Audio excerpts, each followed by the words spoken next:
ที่รู้จักกันในปลายแคนยอนทางขึ้นก็พอได้เลย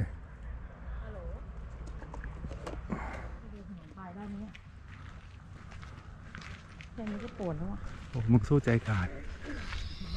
Caught a little bit of magic in your eyes last night. You were shooting pool, we were taking shots under the dim lights. Got a little smile that knocked me off of my seat. I started falling for you. And I didn't know what to do. But I knew that I had to make a move. From the moment that I watched you walk into my life, yeah, I just knew that I had to make a move.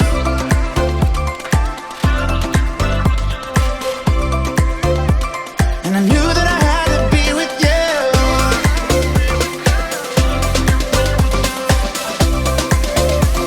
I just knew that I had to be with you.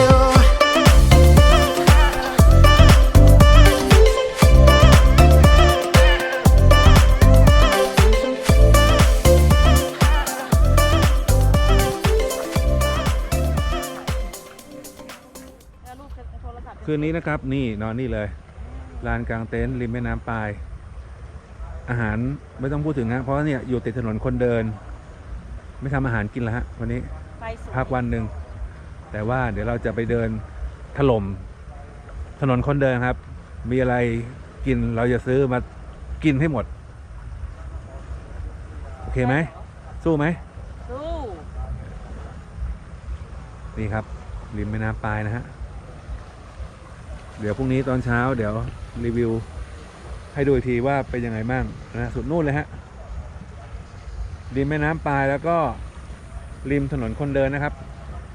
นะฮะติดใกล้ๆถนนคนเดินเลยข้ามสะพานไปก็ถึงแล้วนะฮะมีน้ำอุ่นนะครับน้ำอุ่น120 บาทต่อคนแต่ว่าไฟฟ้านี่เปิดเฉพาะ6 โมงเย็น6 โมงเช้านะครับก็ตามนั้นฮะไฟฟ้ามีให้ใช้แต่ว่าเป็นเวลาเปิดปิดโอเคครับเดี๋ยวเจอกันครับจากลานกลางเต็นท์ที่เราอยู่นะฮะก็เดินมานี่เลยฮะเรื่อยๆนะริมแม่น้ำปายนะครับตรงนี้มีสะพานข้ามแม่น้ำนะครับบังเอิญตรงใกล้ๆเราเนี่ยวันนี้มีเทศกาลอะไรนะฟู้ดเฟสติวัลจัดตรงนี้เดี๋ยวมาเดินดูฮะ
เดือนมกราคมเราจะนำผ้าห่ม500 ผืนไปมอบให้กับเด็กๆและชาวบ้านที่เรียนบ้านไม่ก่อเอาได้เนาะในจังหวัดแม่ฮ่องสอน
อ๋อนี่เรากับสนีไง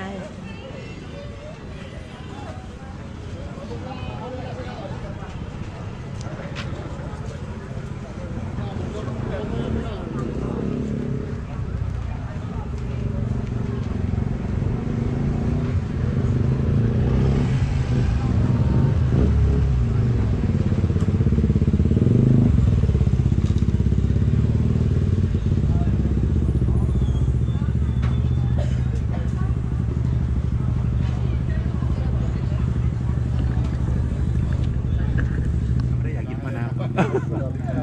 เอาเก๊กฮวยครับเก๊กฮวยพี่ ลูกค้าเลือกกระบอกด้านหน้าได้เลยนะคะ เอาเหรอ สามารถ เอาเหร เลื อ อกได้วันนี้ฟ เดี๋ยว รี นะ ไซส์ครับลูกค้า เดี๋ยวนะมันต้องแบบไหนอ่ะ ขอถ่ายรูปหน่อยนะคะ มันต้องเป็นแบบ ได้ครับ อ๋อฟรีไซส์คือมันไม่เข้าใจอันนี้ก็ได้อะ ครับได้ครับขอบพระคุณครับ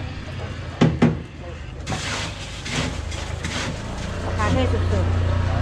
ลูกค้า บาท ใส่น้ำผึ้งหน่อยไหมครับ ได้เลยฮะได้เลย ครับสักครู่นะครับ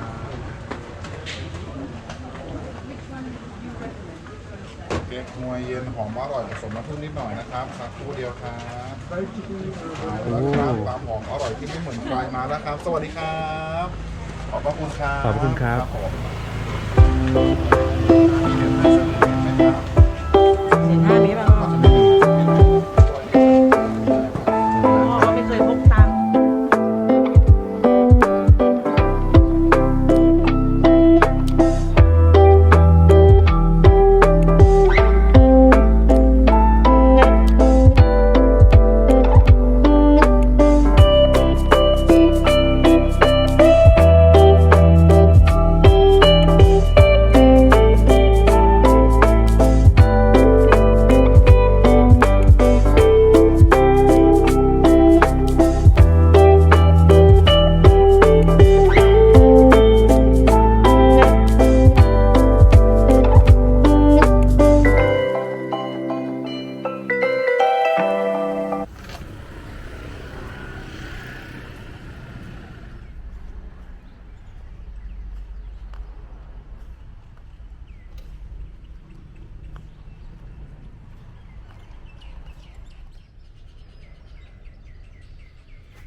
ร้อนมาแล้วครับวัดท่านแม่เย็นครับ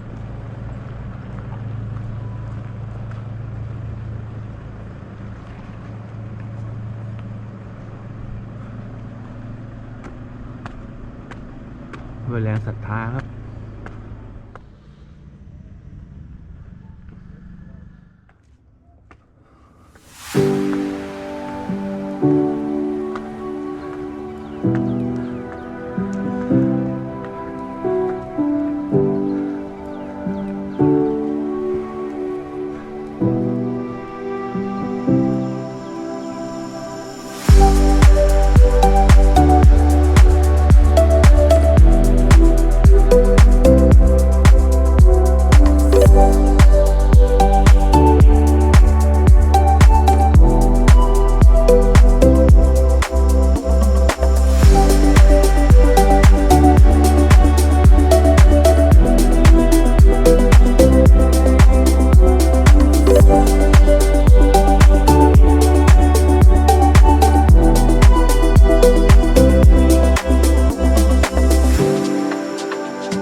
YouTube นะครับ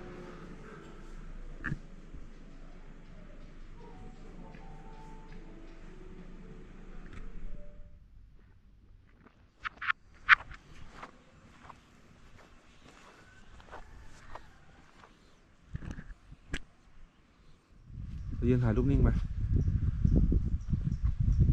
ติ๊กต็อก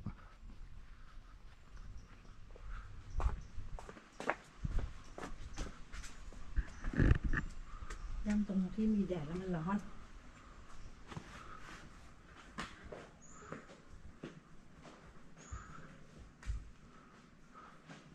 พื้นเย็นจัง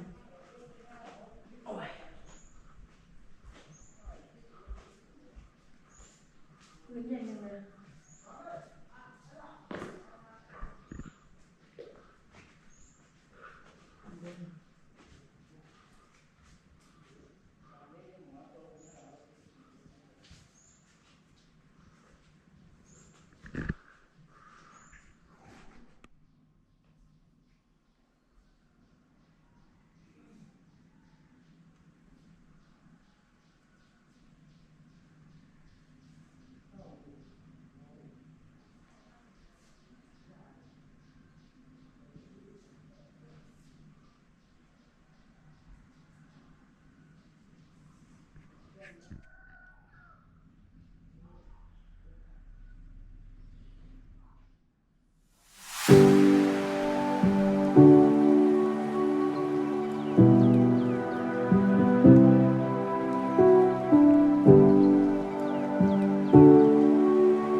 มีไหมเนี่ย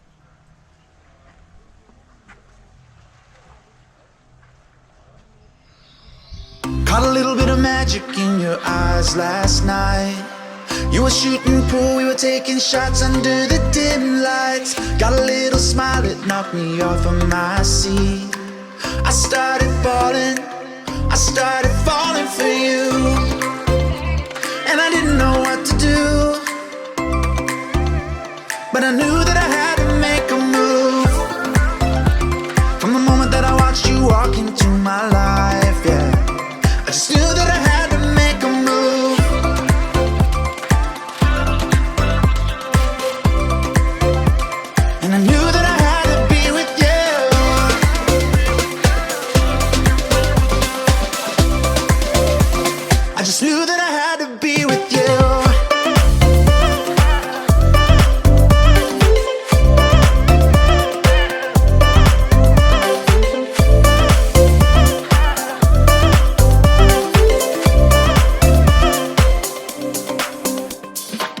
Thought about us eating breakfast in my bed. We were holding hands, I was making plans, a future so bright. Caught a lift uptown, down by the bay under the stars. I started falling for you. And I didn't know what to do, but I knew that I had to make a move. From the moment that I watched you walk into my life, yeah, I just knew that I had to make a move.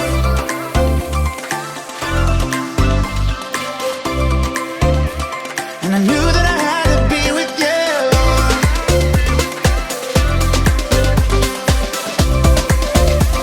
I just knew that I had to be with you.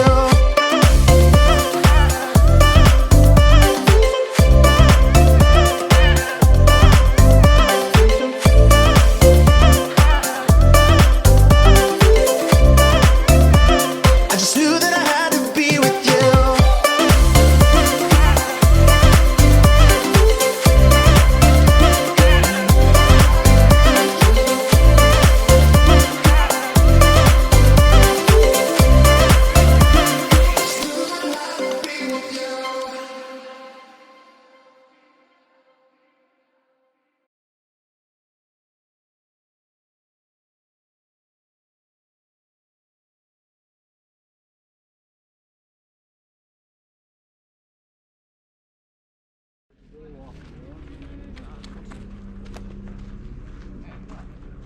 ไม่บินแล้วโดน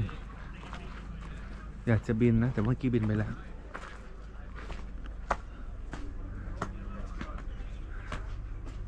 ถึงแล้วครับทะเลหมอกหยุดไหล แต่ว่าเรามาตอนเนี้ยไม่มีหมอก เพราะว่าเรามาบ่าย ตอนเช้าอยู่ริมแม่น้ำปายไหวไหม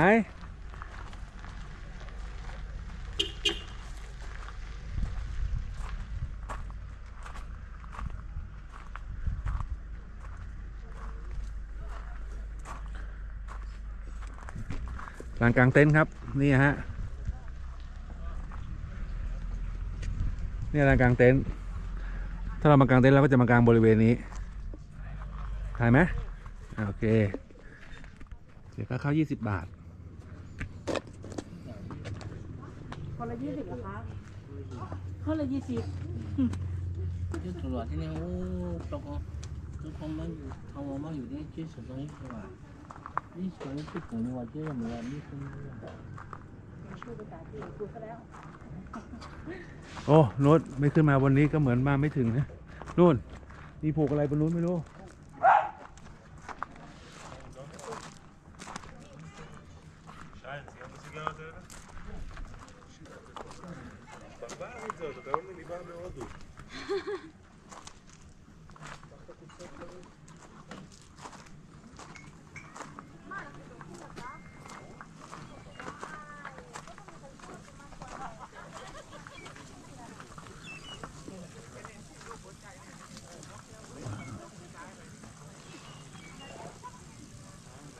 ถ้าไม่จองบ้านจะโบ้ไว้อาจจะกางเต็นท์ตรงนี้นะเนี่ยคืนนี้